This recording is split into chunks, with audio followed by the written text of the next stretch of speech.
What did you learn from each other? In terms of style? Okay. Oo. Sa style. Siyempre, merong may preconceived impression of Ma'am Charo because I look up to her, I follow her body of work. And para sa akin, yung unang dating pa lang, alam ko na siya yung epitome ng isang professional actress, ng isang professional na actor.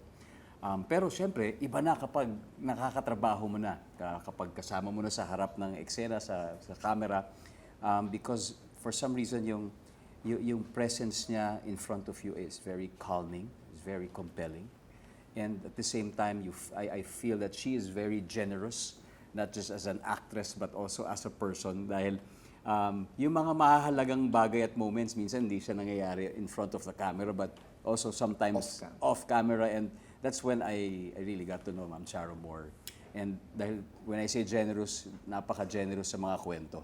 Yung para bang nagdi-Dear Charo siya pag nagbabasa ng sulat at kinekwento niya yung kanyang buhay, yung kanyang mga nangyari sa kanya, yung challenges niya, especially during doon sa 7 years na yun. Maraming mga nangyaring mga challenges, mga bagay na hindi ka nais-nais siguro. Naikwento niya at yun, ang daming natututunan.